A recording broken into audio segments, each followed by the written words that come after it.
ஆமேன். புலம்பலின் புத்தகம் 3ஆம் அதிகாரம் வசனங்கள் 22 41 வரை இந்த காலவேளையில நாம் தியானிக்க போகிறோம். அதுல 40 41 வசனங்கள் இப்படி சொல்லுகிறது: நாம் நம்முடைய வழிகளை சோதித்து ஆராய்ந்து கர்த்தரிடத்தில் திரும்ப கடவோம். நாம் நம்முடைய கைகளோடு கூட நம்முடைய இருதயத்தையும் பரலோகத்தில் இருக்கிற தேவனிடத்திற்கு ஏறெடுக்க கடவோம். ஹல்லேலூயா. ஒரு அல்லேலூயா சொல்லுங்க. கடந்த வாரம் மறுபடியுமாக மிகவும் சேலஞ்சிங். வெறும் நமக்கு மாத்திரமல்ல, நம்முடைய சபை குடும்பத்தில் அநேகர் வியாதிப்பட்டு பலவீனப்பட்டு இருக்கிறார்கள். ஹாஸ்பிட்டலில் போயிட்டு 2-3 பேரை சந்திக்கிற சூழ்நிலை ஏற்பட்டுச்சு. அட்மிட் பண்ணுற சூழ்நிலை ஏற்பட்டுச்சு. இப்படி ஒரு கடினமான இந்த நாட்கள், எங்கு பார்த்தாலும் வியாதி பலவீனம் என்று சூழ்நிலை இருக்கிற இந்த நாட்களிலே இந்த காலவெளியிலே இந்த ஞாயிற்றுக்கிழமை செய்திக்காக ஆண்டுடைய சமூகத்தில் காத்து கொண்டிருந்த போது கர்த்தர் எனக்கு நினைப்பூட்டின ஒரு வேத பகுதி. ரொம்ப நம்ம எல்லாருக்கும் பிடிச்ச ஒரு வசனம் இங்கே இருக்கிறது. அது என்னன்னா, நாம் நிர்மூலமாக அது இருக்கிறது கர்த்தருடைய கிருபையே, அவருடைய இரக்கங்களுக்கு முடிவில்லை. காலைதோறும் புதியவைகள் உமது உண்மை பெரிதாய் இருக்கிறது. ஹல்லேலூயா. நாம் நிர்மூலமாக அது இருக்கிறது கர்த்தருடைய கிருபை, அவருடைய இரக்கங்களுக்கு முடிவில்லை. அருமையான ஆண்டுடைய பிள்ளைகளே, இந்த காலவெளியில முதலாவதாக தன் நிலை உணர்தல். ஃபர்ஸ்ட் குறிப்பு நாம குறித்து கொள்ள வேண்டியது தன் நிலை உணர்தல். என் நிலை உணர்தல். Understand our condition. we need to realize our condition. என்ன அந்த கண்டிஷன்? நம்முடைய நிலை உணர்தல்னா என்ன? நாம நிர்மூலமாகாது இருக்கிறது கர்த்தருடைய கிருபை. நாம நிர்மூலமாகாது இருக்கிறது கர்த்தருடைய கிருபை, அவருடைய இரக்கங்களுக்கு முடிவில்லை. காலைதோறும் அவைகள் புதியவைகள், அவருடைய உண்மை பெரியதாய் இருக்கிறது. ஹல்லேலூயா. ஒரு அல்லேலூயா சொல்லுங்க. இப்போ கடந்த வாரத்துல பெரும் பகுதி ஹாஸ்பிட்டல்ல பல விசிட் ஹாஸ்பிட்டலுக்கு கடந்த திங்கட்கிழமையில இருந்து. அதுல அந்த கேஷுவல்டி, ஆபத்தானவர்களை கொண்டு வருகிற அந்த இடத்துல முந்த நாள் இரவு ரொம்ப நேரம் கழிக்கிற ஒரு சூழ்நிலை. அப்போ ஆக்சிடென்ட் ஆனவங்க, ரொம்ப கிரிட்டிக்கல் கண்டிஷன்ல சுயநினைவை இழந்தவர்கள், இப்படிப்பட்டவர்கள் எல்லாம் ஹாஸ்பிட்டலுக்கு ரஷ் பண்றாங்க. அங்க 3 இடம் இருக்கிறது. ஒன்று ஃபர்ஸ்ட் போனதும் பார்க்குற இடம், 2வது ட்ரோமா, 3வது எல்லோ ஜோன் அப்படின்ட்டு. ரெட் ஜோன் வைக்கல. சரி, இப்போ செல்வமோட மாமா சாமான இளமை காலத்திலிருந்து எனக்கு அவரோட நட்பு. அவர் மறிச்சிட்டார். அவருடைய அடக்க ஆராதனைக்கு போயிருந்தேன்.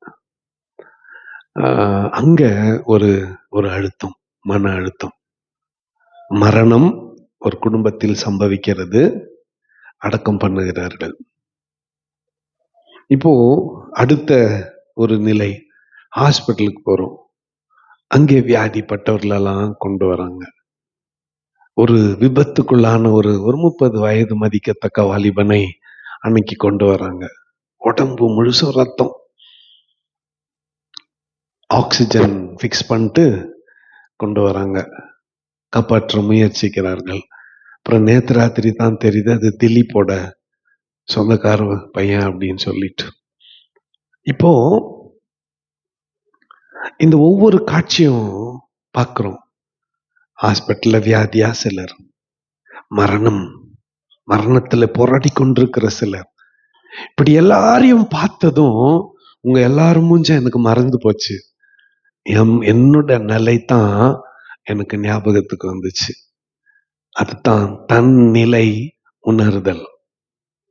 அந்த தன்னிலை உணர்தல்ல இருந்து தோன்றின வசனம் தான், நாம் நிர்மூலமாகாதிருப்பது கர்த்தருடைய கிருபையே. புரியுதா? நம்ம நிலையை உணர்ந்தால் உள்ளத்திலிருந்து வர்றது என்ன? நாம் நிர்மூலமாகாதிருப்பது ஆண்டவருடைய கிருபையே. அவருடைய இரக்கங்களுக்கு முடிவில்லை, அவைகள் காலைதோறும் புதியவைகள், உமது உண்மை பெரியதாயிருக்கிறது. ஃபர்ஸ்ட் இந்த காலை செய்தியில நாம நம்முடைய நிலையை உணர்ந்து கொள்ள வேண்டும். நம்முடைய நிலையை உணர்ந்து கொள்ள வேண்டும். ரொம்ப முக்கியம். நிறைய நேரத்துல நாம நம்முடைய நிலையை உணராமல் நடந்து கொள்ளுகிறோம். நம்முடைய நிலையை உணர்றதில்ல. நம்ம நிலையை உணர்றதுனால தான் வார்த்தைகள் மிஞ்சுகிறது. எண்ணத்திலே, சிந்தனையிலே பெருமை, எத்தனையோ காரியங்கள் நம்மை வழிவிலக செய்கிறது. அன்றுடைய பிள்ளைகளே, கால பிள்ளையில முதலாவது காரியம், நாம் நம்முடைய நிலையை உணர வேண்டும். தன் நிலை உணர்தல். அது என்ன?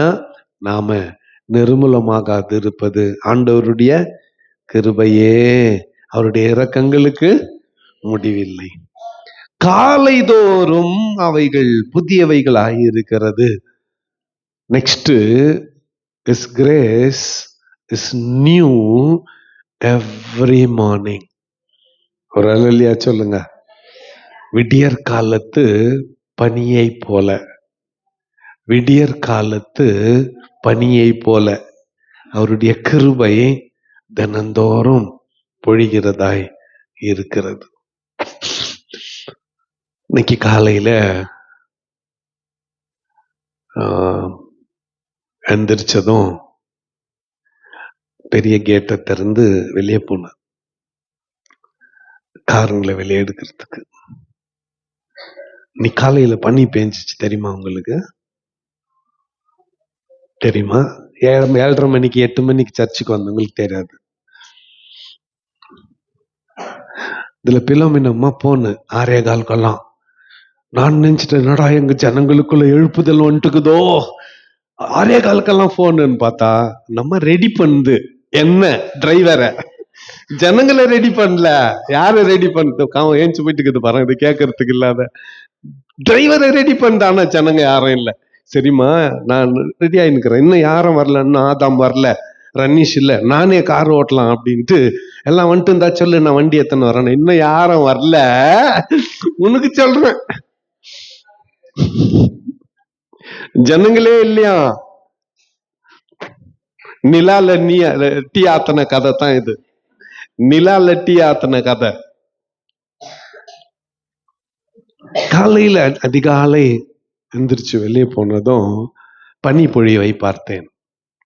ஃபர்ஸ்ட் அதை பார்த்ததான் எனக்கு ஞாபகம் வந்தது என்ன தெரியுமா? அடடடட, ஃப்ரெஷ் இல்ல, இன்னும் எந்த எந்த வண்டியினுடைய இதுக்கு புகை இதெல்லாம் கலக்கல, ஃப்ரெஷ்ஷாக்குது. இதை விட ஃப்ரெஷ்ஷானது தான் ஆண்டவருடைய கிருபை இல்ல. அந்த பக்கம் நின்னு என் கண்ணுக்கு பட்டது அந்த அந்தோனியார் கோயில் தான். அடடட, என்ன அருமையான ஒரு காட்சி. இதை விட உங்களுடைய கிருபை எவ்வளவு ஃப்ரெஷ் இல்லை ஆண்டவரே. கடந்த வாரத்துல எத்தனை சூழ்நிலைகள், எத்தனை வேதனைகள், எவ்வளவு பிரச்சனைகள், வீட்டுல எல்லாவற்றிலும் நீர் நல்லவராகவே இருந்து இந்த காலை வேளைய புது கிரேஸ கொடுத்தீங்க பாரு, புது கிருபை கொடுத்தீங்க பாரு, அதுக்காக உமக்கு நன்றின்னு சொன்னேன். விடியற் காலத்து பனியை போல அவருடைய கிருபை ஒவ்வொரு நாளும் புதுசு. நேற்றைய இது மனநிலை சம்பந்தமான விஷயம். நம்ம பழகிட்டோம், சூடு பண்ணி சாப்பிட்டு பழகிட்டோம். சூடா செஞ்சு சாப்பிட்றத மறந்துட்டோம்.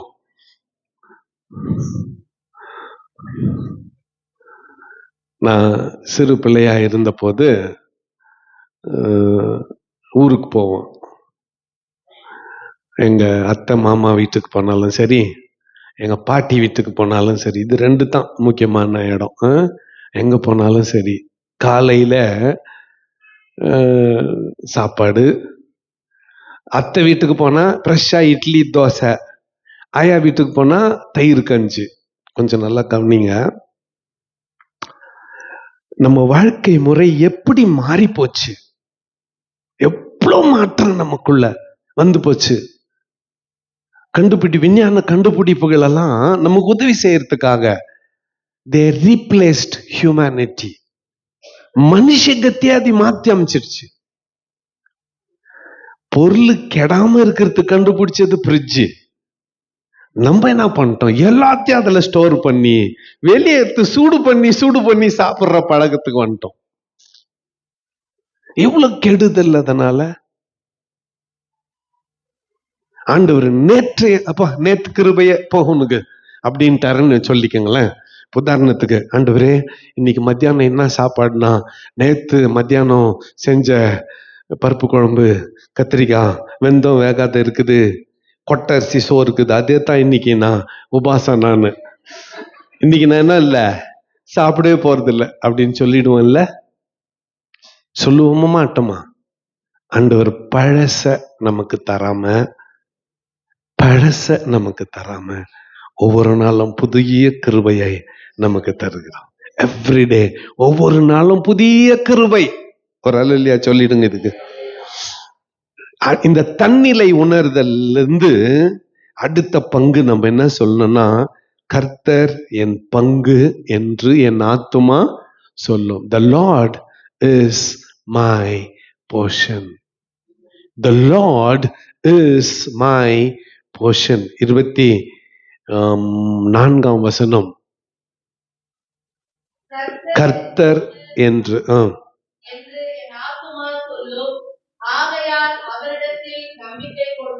இந்த தன்னிலை உணர்தல் இருந்து ஒரு விசுவாச நிலை. நெக்ஸ்ட் அடுத்த ஸ்டேஜ்னா சொல்லுங்க. தன்னிலையிலிருந்து விசுவாச நிலை. அது என்ன? கர்த்தர் என் பங்கு என்று என் ஆத்துமா சொல்லும். அவரிடத்தில் சொல்லுங்க. என் ஆத்துமாவே கர்த்தரை சோத்தி சொல்லி அம்பிடலாமா? ஒருத்தருக்கும் ஆண்டவருடைய வார்த்தை கேட்க, வசனத்தை கேட்க ஆர்வம் இல்லையா? என்ன சொல்லுதுங்க? கர்த்தர் என் பங்கு என்று என் ஆத்துமா சொல்லும். ஆகையால் அவரிடத்தில் நம்பிக்கை. இது நான் கர்த்தர் என் பங்கு. இப்போ உங்க வீட்டுல என்கேஜ்மெண்ட், அப்புறம் ஒரு பொண்ணை உட்கார வைக்கிறது, பிறந்த நாள், ஃபர்ஸ்ட் இயர் பர்த்டே எல்லாம் கொண்டாடினீங்கன்னா தட்டு வரிசை வைக்குவாங்க. ஆமா தானே ஃபுல்லா ஒரே நாள் ஆப்பிள், ஆரஞ்சு, வாழைப்பழம் எல்லாத்தையும், கல்கண்டு, கடலை, முறுக்கு இதெல்லாத்தையும் மிக்ஸ் பண்ணி குத்தா அந்த புள்ள எப்படி சாப்பிடும்? ஒரு நாளைக்கு ஒன்று கொடுக்கலாம்ல. சரி போட்டோம், நீங்க மாற மாட்டீங்க. பார்த்த பிரிச்சு பங்கா குத்தான்னு போருது. பங்கு போடுறாங்கல்ல. மற்றவங்களுக்கு குத்துந்தா தானே தெரியும். அத்தினியும் எப்படி மூஞ்சி பார்க்கறது பாரு. என்ன ஒண்ணு கூட ஷேர் பண்ற புத்தியே இல்ல போலக்குது. எந்துன்னு வச்சு நிக்குவீங்க. நான் சொல்றது என்ன மாதிரி பறந்த இதயமுடைய பகிர்ந்து கொள்ளுகிறது ஆளு. Sharing. I believe in sharing. ஞாபகம் வச்சுக்கோங்க. நான் பகிர்ந்து கொள்வதில் நம்பிக்கை உடையவன். கர்த்தர் கொடுத்த ரிசோர்ஸ என் மனசாட்சிப்படி நான் பகிர்ந்து கொள்ளுகிறேன் என்று என் ஆண்டவருக்கு தெரியும். ஐ ஷேர் வித் பீப்புள். ஆண்டவர் எனக்கு கொடுக்குற ஆசீர்வாதத்தை ஜனங்களோடு நான் பகிர்ந்து கொள்ளுகிறவன். சரி, நீங்க சிலர் எனக்கு அனுப்புறீங்க பாஸ்டருக்கு. அதுல என்னென்ன இருக்கும்? ஒரு கவர்ல 2 அதிரசம், 2 முறுக்கு, கொஞ்சம் கடலை, கொஞ்சம் கல்கண்டு, 3 வாழைப்பழம். இந்த கல்கண்டு 4 போய் வாழைப்பழத்துல குத்தி நிற்கும். உங்க அன்பை பாராட்டுறேன். சாப்பிட இனிமையா இருக்குமா? சொல்லுங்க. இதுல சண்டை வேற. என் பங்குதா. எல்லாருக்கும் குத்தியே என் பங்கு இதா. இப்ப புரியுதா பங்குன்னா என்னன்னு? எனக்கு நியாயமா கிடைக்க வேண்டிய பங்கு. இங்க தீர்க்கதரிசி சொல்றான், உங்க பங்கெல்லாம் எனக்கு வேணாம், கர்த்தரே என்னுடைய பங்கு. The Lord is my portion. கர்த்தரே என்னுடைய பங்கு. யார் எனக்கு பங்கு கொடுக்கலனாலும் எனக்கு கவலை இல்லை. ஒரு நாள் ஒரு தம்பி வந்தான், அங்கிள் எங்க பாட்டி சம்பாரிச்ச சொத்து அக்கச்சி குப்பத்துல எங்க இருக்குதுன்னு உங்களுக்கு தெரியும் தானே? ஆமாண்டா தெரியும். எங்க பெரியப்பா பிரிச்சு கொடுக்க மாட்டேன்றாரு, நீ வந்து காமிச்சானா நாங்க கேஸ் போடுறதுக்கு வசதியா இருக்கணும். சோத்திரம். சகோதரர்களுக்கு சொந்தமான பங்கு அவங்க கேட்கிறப்போ அதை பிரிச்சு கொடுத்துடணும். இல்ல பிரிச்சு கொடுக்க மனசு இல்லையா, அதுக்கு ஒரு மதிப்பு போட்டு அவங்களுக்கான பணத்தையாவது கொடுத்துடணும். ஏமாத்தக்கூடாது. பெரும்பாலான கோர்ட் கேஸ்ல நிக்கிற பிரச்சனை என்ன? எனக்கு என்ன கிடைக்கல? என் பங்கு கிடைக்கல, சொத்துல எனக்கு பங்கு கிடைக்கல. இந்த காலவெளியில கர்த்தர் சொல்றாரு, நானே உன்னுடைய பங்கு. ஐ ஆம் யுவர் ஷேர். நானே உன்னுடைய பங்கு, நானே உன்னுடைய பங்கு. கர்த்தர் சொல்றாரு. எல்லாம் முறைச்சு பாக்குதுங்க. அம்மா, கண்ணீரோடு வேதனையோடு கஷ்டத்தோடு வந்துக்கிற உங்களுக்கு ஆண்டவருடைய வார்த்தையை சொல்றேன், கர்த்தரே உன்னுடைய பங்கு. அவர் உன்னுடைய பங்கா இருந்தா எல்லாத்தையும் அவர் பார்த்துக்குவாரு. He will take care of everything. எல்லாத்தையும் பார்த்துக்குவார். அவரே உன்னுடைய பங்கு என்பது நம்முடைய விசுவாச அறிக்கையாக இருக்கட்டும்.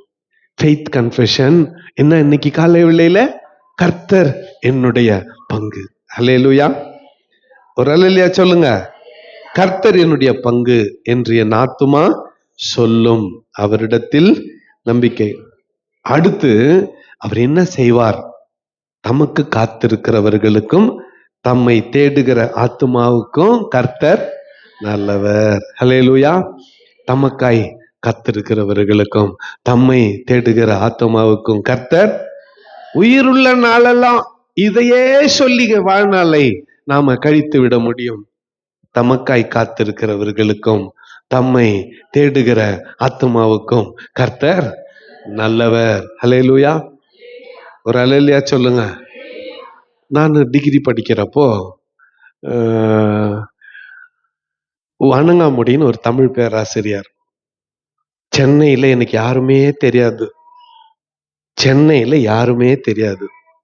நானும் அவரும் நைட்டு பஸ்ல போயிட்டோம்.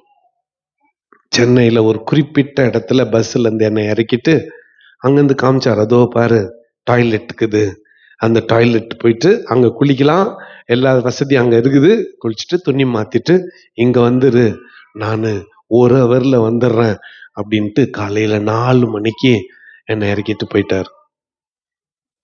அங்க போனா 100 பேர் வருஷம் நின்னுக்கிறாங்க. 100 பேர் வருஷம் நம்ம வசதியா இல்லைன்னா கூட ஃப்ரீயா போனவங்க ஜல்லிமோட்ல இல்ல. சரி, எப்படியோ ரெடி ஆயிட்டு 6 மணிக்கு அங்க வந்துட்டேன். 7 மணி ஆச்சு, 8 மணி ஆச்சு, 9 மணி ஆச்சு, 10 மணி ஆச்சு. 10 மணிக்கு வந்தாரு. ஒரு ரோட்ல சென்னையில அங்க 7 மணிக்கெல்லாம் சூரியன் ரொம்ப வீரியமா எழுச்சுக்கும். 10 மணி வரலும் எந்த டைரக்ஷன்ல அவர் வருவாருன்னு கூட தெரியாது. நின்னு 9:30 மணிக்கு திட்ட ஆரம்பிச்சிட்டேன். யார? வாத்தியார. 10 மணிக்கு வந்து, என்னப்பா ரொம்ப நேரம் காக்க வச்சிட்டனா? சாரிப்பா முடிஞ்சிச்சு. சரி, அங்கிருந்து சில இவரு சினிமால பாட்டு எழுதுறாரு, யாரு, வைரமுத்து வீட்டுக்கு போய், அப்புறம் அங்கிருந்து சுரதா, ஊமை கவிஞர் சுரதா வீட்டுக்கெல்லாம் போயிட்டு வந்தோம். சரி, காத்துனுக்கிறதுனால ஏற்படக்கூடிய வேதனைன்னா அன்னைக்கு எனக்கு தெரியும். அதனால தான் நான் யாரையும் காக்க வைக்க மாட்டேன். 10 மணினா 10 மணி, 10:15னா 10:15. பத்திரன்னா பத்திர. ஒரு 10 நிமிஷம் அதிகப்படியா கிரேஸ் டைம். எந்த மனுஷனுக்காகவும் காத்து நின்றா மனம் சோர்ந்து போயிடும். நெக்ஸ்ட், எதிர்பார்ப்போடு ஒரு மனிதனுக்காக காத்து கொண்டிருந்தால் மனம் சோர்ந்து போயிடும். ஆனா கர்த்தருக்கு காத்து இருக்கிறவர்களுக்கு, அவரை தேடுகிற ஆத்மாவுக்கு கர்த்தருடைய ரட்சிப்புக்கு நம்பிக்கையோட காத்து இருக்கிறது நல்லது. It's good to wait upon God's redemption. ஆண்டவருடைய மீட்புக்காக காத்திருப்பது நல்லது. இன்னைக்கு ஒரு பாடம் இதுல நமக்கு, மனுஷனுக்காக காத்துனுக்கிறது வேண்டாம். அந்த நேரத்தை கர்த்தருக்காக காத்திருக்க பயன்படுத்திக் கொள்ளலாம். அந்த நேரத்தை கர்த்தருக்காக கத்துக்கொண்டிருக்க பயன்படுத்தி கொள்ளலாம். ஏன்னா அவருக்காக காத்துன்னு இருந்தா அவரிடத்திலிருந்து தான் திரளான ரட்சிப்பும் மீட்பும் உண்டு. ஆண்டவர்கிட்ட தான் திரளான ரட்சிப்பும் மீட்பும் உண்டு. அடுத்து வாலிப பிள்ளைகளுக்கு எல்லாம் கவனிங்க. வாலிப பிள்ளைங்கள்லாம் எல்லாம் பேக் சீட்டுக்கு போயிட்டு இருக்கிறோங்க. தன் இளம் பிராயத்தில் நுகத்தை சுமக்கிறது மனுஷனுக்கு நல்லது. கர்த்தரே அதை தன்மேல் வைத்தார் என்று அவன் தனித்திருந்து மௌனமாய் இருக்க கடவன். தன் இளம் பிராயத்தில் நுகத்தை சுமக்கிறது மனிதனுக்கு நல்லது. எல்லாம் எங்க அப்பாவே பார்த்துக்கினாரு. எனக்கு ஒண்ணுமே தெரியாது, கடத்தருக்கு போக தெரியாது, அரிசி பருப்பு என்ன வாங்க தெரியாது. பேதியா எங்களை இந்த உலகத்தை விட்டு போயிட்டாரு. நல்ல வளர்ப்பு இல்லை, அது நல்ல வளர்ப்பு இல்லை.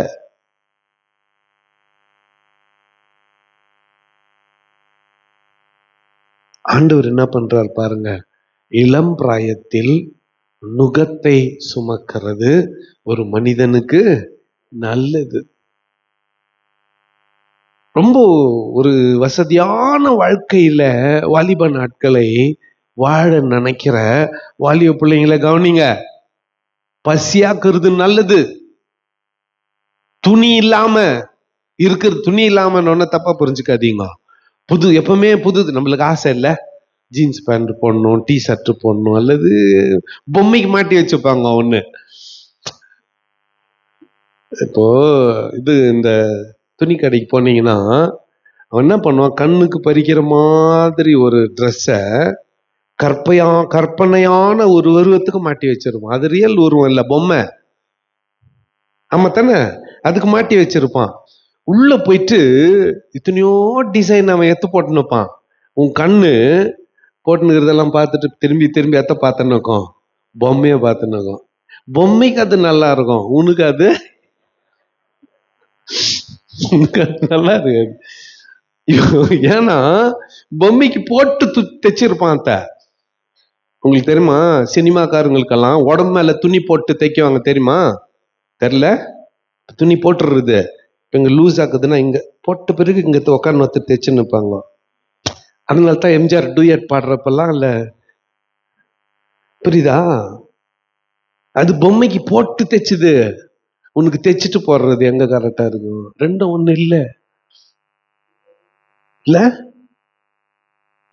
நமக்கு ஆசை, இது இருந்தா நல்லா இருக்கும், இது இருந்தா நல்லா இருக்கும். இது நான் சொல்றேன், எதுவுமே இல்லாததான் தான் நல்லா இருக்கும்.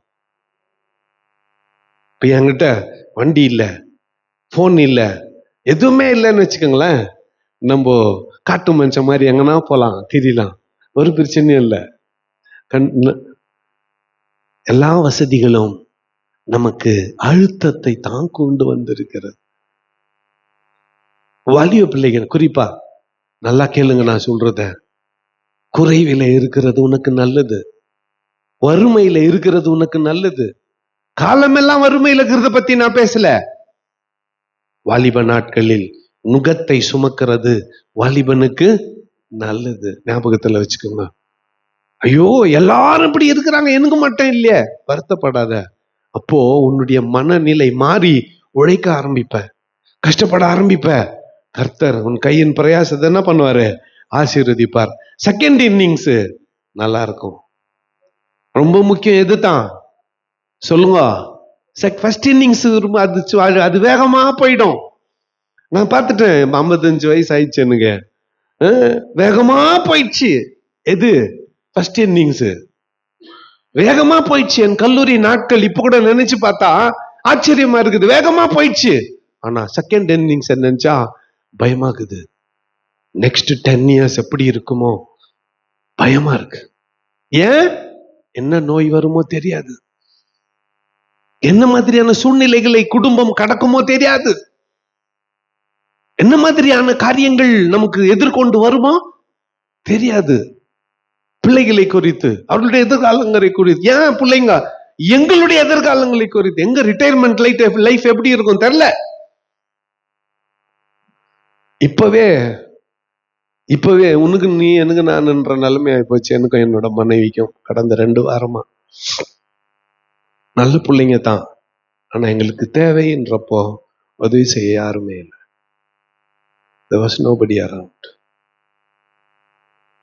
2 பேர் யோசித்து பாருங்க, ஹஸ்பண்ட் அண்ட் ஒய்ஃப் ஒரே நேரத்துல புருஷன் பண்ற 2 பேரும் சிக்காயிட்டாங்க, பக்கத்துல யாருமே இல்லை. பாத்துக்க, இப்படி இருக்கும். இப்படித்தான் நம்முடைய முதுமையும் இருக்கும். இப்படித்தான் நம்ம முதுமையும் இருக்கும்.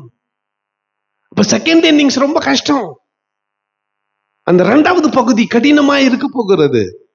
அப்போ அந்த பகுதி சந்தோஷமா இருக்கணும்னா ஃபர்ஸ்ட் இன்னிங்ஸ்ல நுகத்தை சுமக்கிறது வாலிபனுக்கு நல்லது. கர்த்தரே அதை சுமத்தினார் என்று மௌனமாயிருக்க கடவுள். இப்போ உதாரணத்துக்கு நோய் வந்துச்சு, வரக்கூடாது, வந்துருச்சு. யாரையும் நொந்துக்க வேண்டிய அவசியம் இல்லை. பொறுமையாய் ஆண்டவர் அனுமதிச்சிருக்கிறார், இதை சகித்துக் கொள்ள வேண்டும், அவ்வளவுதான். தண்டனை இல்லை, அது தண்டனை இல்லை அப்படின்னு மற்றவங்க சொல்லலாம். ஆண்டவர் மேல இருந்து பார்த்துன்னுக்கிறாரு. அவர் தண்டிக்கிறதற்காக உனக்கு நோய் கொடுக்கல. அவர் உன்னை தண்டிக்கணும்னு நினைச்சிருந்தா ஒரே குத்திருந்தாருன்னா அப்படியே பூமிக்குள்ள போயிட்டு 100 அடி கீழே அப்படியே உள்ள போயிட்டுப்ப. அப்படியே தலை மேல ஆணி வச்சு அடிச்சிருந்தாருன்னா அப்படியே உள்ள போயிட்டுப்ப. அவர் உன்னை தண்டிக்கிறதுக்காக நோயை கொடுக்கல. ஒரு மனுஷனா இந்த உலகத்துல பிறந்தா இவைகள் எல்லாம் கடக்க வேண்டும் என்று நியமிக்கப்பட்டிருந்தா அவைகள் என்ன பண்ணணும்? நம்ம கடக்கணும். சிம்பிள். அவைகளை கடக்க வேண்டும். வறுமை, நோய், குடும்பத்தில் ஏற்படக்கூடிய பிரச்சனைகள், சமுதாயத்தில் ஏற்படக்கூடிய பிரச்சனைகள், ஒரு தேசத்துக்கு ஏற்படக்கூடிய பிரச்சனைகள், அவைகளை கடக்க வேண்டும். எப்படி கடக்கணும்? பொறுமையா கடக்கணும், அமைதலா கடக்கணும். ஆண்டவர் என் வாழ்க்கையில் இதை அனுமதித்திருக்கிறாருன்னு ஆண்டவர் மேல கூட குற்றம் சொல்லாம, கடவுளே கிரியா கண்ணுக்குதா இல்லையா உனக்கு? அவருக்கு கண்ணெல்லாம் இருக்குது. அவர் பேச்ச நீ எப்ப கேட்ட? அவர் பேச்ச எப்ப கேட்ட? கேட்கலையே, அதனாலதான் உனக்கு இந்த பிரச்சனை. அவர் மேல என்ன போடக்கூடாது? பழிய போடக்கூடாது.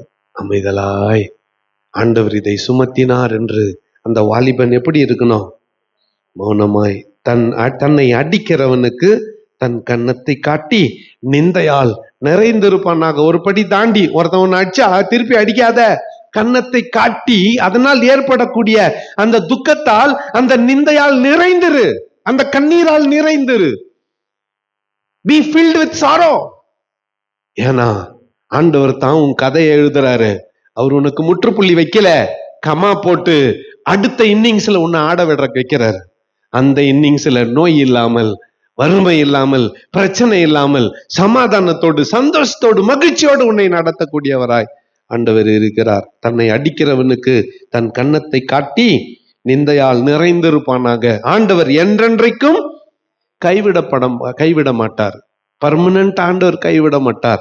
அவர் சஞ்சலப்படுத்தினாலும் தமது மிகுந்த கிருபையின்படி இறங்குவார். அவர் சஞ்சலப்படுத்தினாலும் மிகுந்த கிருபையின்படி இறங்குவார். அவர் மனப்பூர்வமாய் மனுபுத்திரனை சிறுமையாக்கி சஞ்சலப்படுத்துகிறதில்லை. வேணுனே தலை மேல கொட்டுறதில்லை ஆண்டவர். கொஞ்சம் கவனிங்க. வேணுனே, இப்ப அக்ஷயா மேல எனக்கு கோவம், வேணுனே அத்த கேவலமா பேச மாட்டேன். ஆண்டவர் பேச மாட்டார். வேணுனே சஞ்சலப்படுத்த மாட்டார். நம்மள யாரையும் வேணுனே ஆண்டவர் வறுமையில வைக்கல, வேணுனே நமக்கு நோயை கொடுக்கல. வேண்டுமென்றே அவர் யாரையும் சஞ்சலப்படுத்துவதில்லை. இந்த மாம்சத்துக்கு என்று ஒரு அமைப்பு இருக்கிறது, அதை கடக்க வேண்டும். we need to cross it. முடியலாம் காதோரம் நரைக்க ஆரம்பிச்சிச்சு. எப்படி மறைக்கிறது? டை போட்டுடலாம், உலகத்துக்கு மறைக்கலாம். அவருக்கு என்ன பண்ண முடியாது? காதோரம் வெள்ள முடி வந்தா ஆன்யமா இருக்குன்னு அர்த்தம். முடியெல்லாம் நரைச்சிச்சுன்னா கெட் செட்னு அர்த்தம். பல்லு 4 உழுந்துட்டு கண்ணு தெரியாத போக, காது கொஞ்சம் கேட்காம, சாப்பிட்ட சாப்பாடு ஜீரணமாவாம, முட்டி நோவு இடுப்பு நோவெல்லாம் வந்துச்சுன்னா கோன்னு அர்த்தம். புரியுதா? இப்போ வாழ்க்கையினுடைய நிலைமை. பிரசங்கியின் முஞ்ச அடுத்த வாரம் பார்க்கலாம். ஆமா, கோன்னு அர்த்தம். நோபடி இஸ் ஸ்டேன்னு யாருக்கும் இல்ல. இங்கே நீ இருன்னு ஆண்டவர் யாரையும் சொல்லல. we need to go. எப்பவுமே ஞாபகம் வச்சுக்கோங்க, we need to go. போய்த்தான் ஆக வேண்டும், போய்த்தான் ஆக வேண்டும். ரெடி. காதோரமா வெள்ள முடி வந்தாலே அது நீ டை அடிக்கிறதுக்கு இல்ல, ரெடி ஆகுறதுக்கு. கீப் யுவர் செல்ஃப் ரெடி, ஆயத்தமாவுன்றதுக்கு. இங்க அவர் மனப்பூர்வமாய் ஒருவனையும் சிறுமையாக்கி சஞ்சலப்படுத்துவதில்லை. அடுத்து, மனுஷனை அவனுடைய வழக்கிலே மாறுபாடாக்குகிறதையும் ஆண்டவர் காணாதிருப்பாரோ? ஒரு நேற்று இல்ல முந்தின நாள் நினைக்கிறேன், இஸ்ரேலினுடைய பிரைம் மினிஸ்டர் பெஞ்சமின் யுஎன்ல, யுனைடெட் நேஷன்ஸ் யுஎன்ஓல பேசுறாரு. உலகத்தின் பல நாடுகள் இஸ்ரேலை குற்றப்படுத்தி பேசிட்டாங்க. இப்ப ஏன்னா இஸ்ரேலுக்கும் ஹமாஸுக்கும் யுத்தம், இஸ்ரேலுக்கும் காசாக்கும் பாலஸ்தீன் தெரியும்ல இப்ப என்ன நடந்துக்குதுன்னு. நேற்றைய நிலைமை என்ன தெரியுமா? எல்லாரும் வந்து இஸ்ரேலை குற்றப்படுத்தி பேசிட்டாங்க. இப்போ இஸ்ரேலோட டர்ன், இவர் அங்க பயங்கர சண்டாயின்னுக்குது. இவர் வந்துட்டு சொன்னார், இந்த வருஷம் இந்த யுஎன் கவுன்சிலுக்கு வர நான் விரும்பல, ஆனா கட்டாயத்தினால் வந்து இருக்கிறேன். என்ன கட்டாயம்? என் தேசம் யுத்தத்தில் இருக்கிறது. நாங்க பண்டிகை கொண்டாடிட்டு மியூசிக் பார்ட்டில இருந்தா பின்னால இருந்து வந்து 1200 பேரை கொன்று போட்டார்கள். அப்போ சும்மா இருந்தீங்க? என் மக்களை காப்பாற்ற வேண்டியது என்னுடைய கடமை. தீவிரவாதத்திற்கு, அப்பாவி மக்களை அழிப்பது எங்களுடைய நோக்கம் அல்ல, தீவிரவாதத்தை வேற இருப்பது எங்களுடைய நோக்கம். என் மக்களுக்கு இவர்களால் ஆபத்து வருகிறது என்று கண்டால் அவர்களை அழிக்கிற யுத்தத்திலே நாங்கள் இருக்கிறோம். இந்த மேடையில இஸ்ரவேலை குறித்து, எங்களை குறித்து தப்பான கருத்துக்கள் அதெல்லாம் இல்லைன்னு சொல்றதுக்காகத்தான் நான் நீங்க வந்திருக்கிறேன் பேசினார். என்ன சொல்றேன்? அநியாயம் இந்த உலகத்துல, வேர்ல்டு பாலிடிக்ஸ்ல அநியாயம், உலக அரசியல்ல அநியாயம். தீவிரவாதிகள் மக்கள் பின்னால ஒளிஞ்சுக்குவாங்களாம், ராக்கெட் அனுப்பிடுவாங்களாம். இஸ்ரேல் பார்த்துன்னு சும்மா இருக்கணுமா? எந்த விதத்துல நியாயம் பாரு. இந்த உலகத்துல முன்னெல்லாம் சொல்லுவாங்க என்னன்னு, அப்பெல்லாம் மலையை சுத்தின்னு வருமா, நம்ம செய்யற தீமை எங்க சுத்தின்னு வரோம்? மலை. இப்பெல்லாம் தலையை சுத்தின்னு வந்துடுது. தண்டனை இப்பெல்லாம் எப்படி வந்தது? அப்பப்பவே கிடைச்சது. அதனால ஒழுங்கா எச்சரிக்கையா சொல்றோம் பாரு எல்லாருக்கும், ஒழுங்கா தன்னிலை உணர்தல்னு சொன்னல, ஞாபகத்துல வச்சுக்கணும். ஆண்டவருக்கு எப்போ அவர் இரக்கம் உள்ளவர், அவர் தய உள்ளவர். வேண்டுமென்றே மனிதனை அவர் சஞ்சலப்படுத்தி பார்க்கறது இல்ல. வேணுனே ஒருத்தருக்கு நோயை கொடுக்கறது இல்ல, வேணுனே விபத்துல ஆக்சிடென்ட்ல மாட்ட விடுறது இல்ல, வேணுனே வறுமை வர்றது இல்ல, அனுப்புறது இல்ல. போ இந்த வீட்டுல போயிட்டு வெறும் வறுமைய காட்டு அப்படி நான் யாரையும் ஆண்டவர் சஞ்சலப்படுத்துவதில்லை. மானாக நாம் செய்ய வேண்டியது என்ன? லாஸ்டா நாம செய்ய வேண்டியது என்ன? உயிருள்ள மனுஷன் முறையிடக்கூடாது. உன்னதமானவருடைய வாயிலிருந்து தீமையும் நன்மையும் புறப்படுகிறது இல்லையோ, அவர்கிட்ட இருந்து தீமையும் வரும், நன்மையும் வரும். நன்மை யாருக்கு? அவருடைய பிள்ளைகளுக்கு. தீமை யாருக்கு? அவருடைய எதிராளிகளுக்கு. ஒரே வாய்த்தான் சொல்லுது, பாபிலோனே உனக்கு ஐயோ, இஸ்ரவேலே பயப்படாதே. ரெண்டுத்தையும் ஆண்டவர் தான் சொன்னாரு. பாபிலோனே உனக்கு ஐயோ, இஸ்ரவேலே நீ பயப்படாத. இப்போ நீ பாபிலோனா இஸ்ரவேலான்றதுதான் கேள்வி. நீ பாபிலோன்ல பங்கடைந்து இருக்கிறாயா, இஸ்ரவேல்ல பங்கடைந்து இருக்கிறாயா? நீ அதான் இந்த கேள்வியைத்தான் அவர் கூட கேட்டாரு. தீமை பக்கம் நிக்கிறீங்களா, நன்மை பக்கம், நேர்மை உண்மை பக்கம் நிக்கிறீங்களா? இப்போ ஆண்டவர் பாபிலோன் அவரே வாயில இருந்து தான் நன்மையும் தீமையும் வருது. ஒரே வாயில இருந்து தான் நன்மையும் தீமையும் வருது. ஆனா நன்மை வர பக்கம் நீ இருந்து உன்னை காப்பாற்றிக்கொள். எந்த பக்கம் இருந்து சொல்லுங்க. நாம் நம்முடைய வழிகளை ஆசோதித்து ஆராய்ந்து கர்த்தரிடத்தில் அங்க மேல போடுங்கப்பா அந்த வசனத்தை, 40ஆம் வசனம் போடுங்க. நாம் நம்முடைய வழிகளை சோதித்து ஆராய்ந்து கர்த்தரிடத்தில் திரும்பக்கூடும். இது பாருங்களேன், எல்லாரும் கை பக்கத்துல இருக்கிறவங்க பிடிச்சிக்கின்னு, தலை டிவியில பிடிங்க, பக்கத்துல இருக்கிற கை பிடிச்சிக்குங்க. ரெஜினா டிவி அங்க கண்ணு டிவியை பார்த்துன்னு சொல்லுங்க.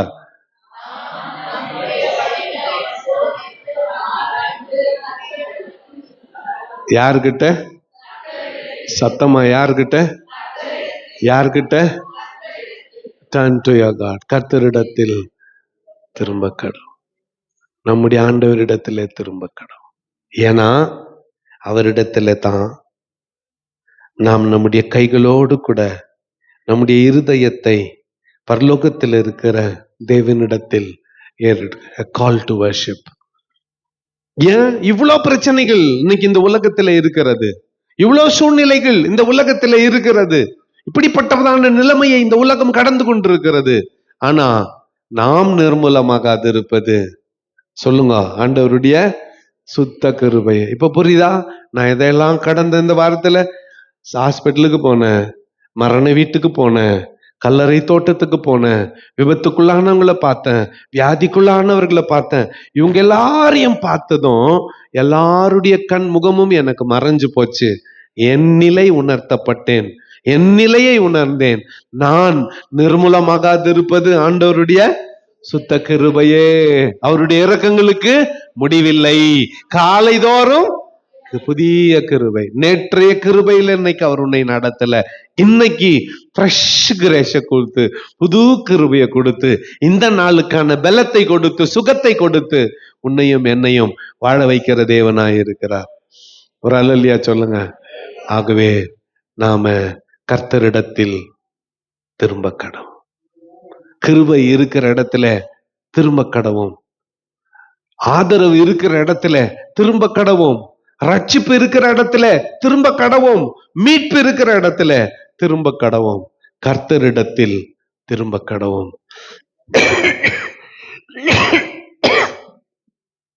உண்மையாய் கர்த்தரிடத்தில் திரும்புகிறவர்களை புதிய கிருபையினால் அவர் நிரப்பி வழி நடத்துகிறார். கண்களை மூடி நாம் ஜெபம் செய்வோம்.